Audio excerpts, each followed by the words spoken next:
تھی آپ کو کہ ذرا دل تھام کے سننا، انتہائی حساس بات کہنے جانا ہے۔ میری ذمہ داری میں آپ کے سامنے قرآن کا حکم بیان کروں، اس میں کوئی کمی بیشی ہو رہی ہو اس کی وضاحت کروں۔ اگر اپنی کم علمی کی بنیاد پر کوئی ان فضائل کو ہم چیزوں کے لیے 15ویں صدی والوں کے لیے ثابت کرنے کی کوشش کرے گا، وہ دین میں کھلی تعریف کرنے کا والا کہلائے گا، کرنے کا مرتکب ہوگا۔ یہ بات ذہن نشین رہے، دین پر غیرت کرنے کی کسی کو ضرورت نہیں ہے، دین کے فضائل اپنی مرضی سے کسی کو بتانے کی ضرورت نہیں ہے۔ جو فضائل رب نے بیان کر دیے ہیں وہی کافی ہے، جو فضائل مصطفیٰ نے بیان کر دیے ہیں وہی کافی ہے۔ ان کے علاوہ اگر کوئی اپنی مرضی سے فضائل مرتب کرنے کی کوشش کرے گا، اسے قیامت کے دن اللہ کے دربار میں جواب دہ ہونا پڑے گا۔ اسے قیامت کے دن بتانا پڑے گا کہ تیری یہ جرأت کیسے ہوئی تھی کہ تو نے قرآن میں تحریف کر ڈالی، تیری یہ ہمت کیسے ہوئی تھی کہ تو نے قرآن کو بدل ڈالا ہے۔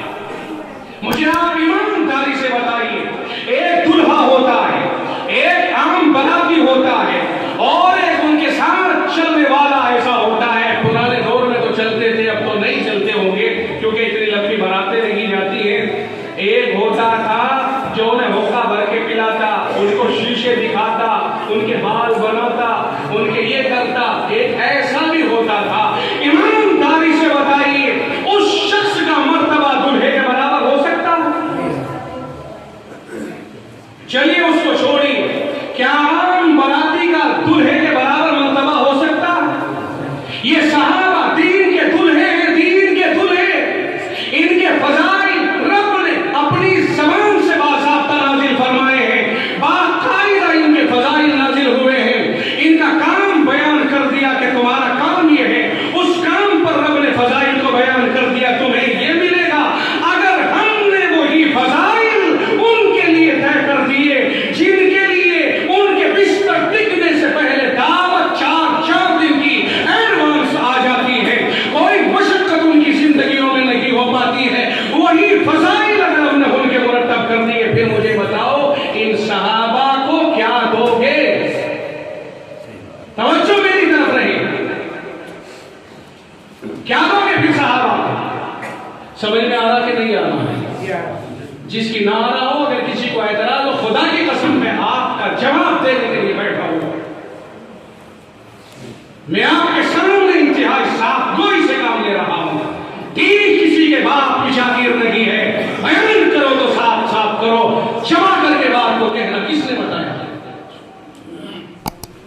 مداحنت فی الدین ہوتی ہے تو لوگوں کو خط بات کہنے کا موقع مل جاتا۔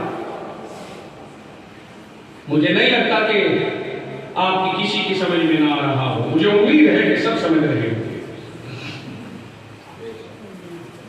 تبوک میں جا رہے ہیں صحابہ، صرف اتنی سی تو مہلت مانگی تھی کہ ہم اپنے بل توڑ کے یہاں رکھ لیں، لیکن اس کے بعد اللہ تعالیٰ نے کیا فرما دیا؟ اگر نہ نکلے اتنا مارا جائے گا کہ یاد رکھو کہ سخت عذاب دیا جائے گا، جس حال میں بھی ہو نکل جاؤ۔ اب ایمانداری سے بتاؤ، جس حال میں بھی ہو نکل جاؤ، کہاں کے لیے کہا گیا تھا؟ بولو، اسلام کو خطرہ تھا مکمل کہ جڑ سے اکھاڑنے کے لیے دشمن وہاں سے چل کے آ رہا ہے، لہذا مکمل خطرہ نبی کے لیے بنا ہوا، صحابہ کے لیے بنا ہوا، اور مدینہ منورہ کی سین بجانے کے لیے وہاں سے چل کے آ رہے ہیں۔ اب اللہ کا حکم ہوا تو انفروا خفافا وثقالا، ہر حال میں نکل پڑو۔ اگر کوئی منبر پر یا کرسی پہ بیٹھ کر کے ہم جیسوں کے لیے انفروا خفافا وثقالا کی آیت کو پیش کرے گا، یہ دین میں کھلم کھلا تحریک ہوگی۔ نہیں سمجھ میں آئی؟ سمجھنے کی کوشش کرو۔ دین اس چیز کا نام ہے جتنا خدا کا تقاضا، خدا کی طرف سے تقاضا دیا گیا ہے، اس سے اوپر اور نیچے کو دین نہیں کہتے، اس سے اوپر اور نیچے کو دین نہیں کہتے۔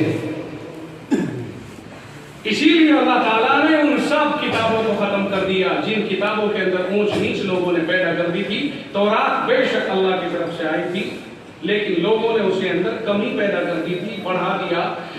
سمجھ لینا خوب اچھی طرح سے، انجیل اللہ کی طرف سے آئی تھی، لیکن لوگوں نے عیسیٰ علیہ السلام کے ماننے والوں نے ان کے جانے کے بعد میں اس میں کمی زیادتی اپنی مرضی سے کر ڈالی تھی.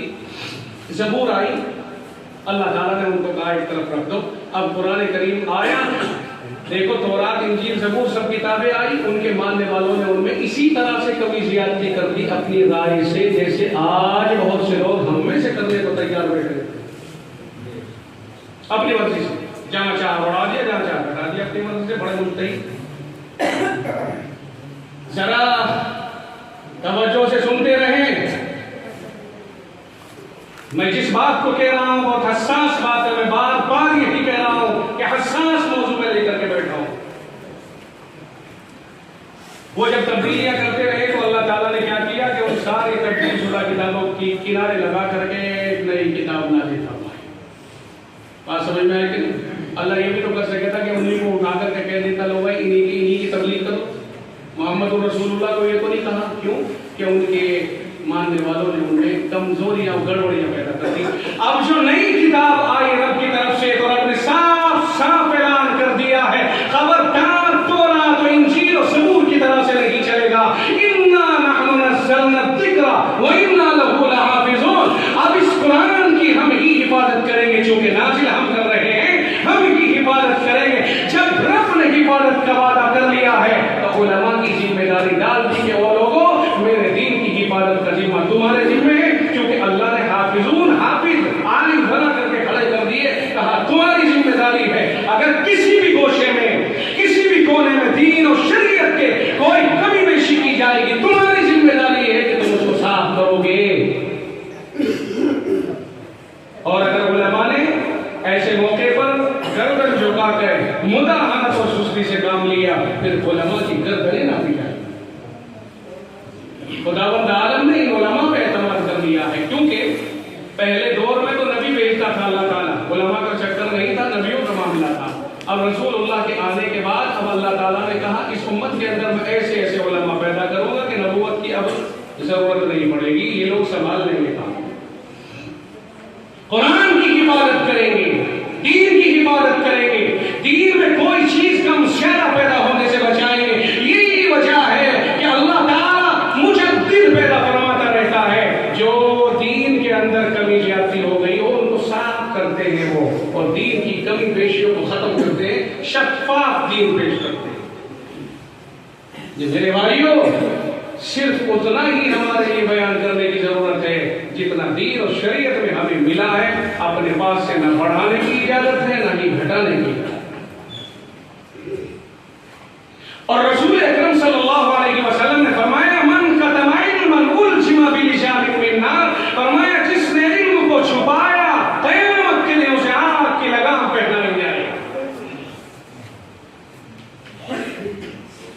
علامہ شمس الدین صحابی نے باقاعدہ روایت کی تخریج کی ہے، فرمایا اذا ظهر البدع والفتن فليظهر العالم علمه.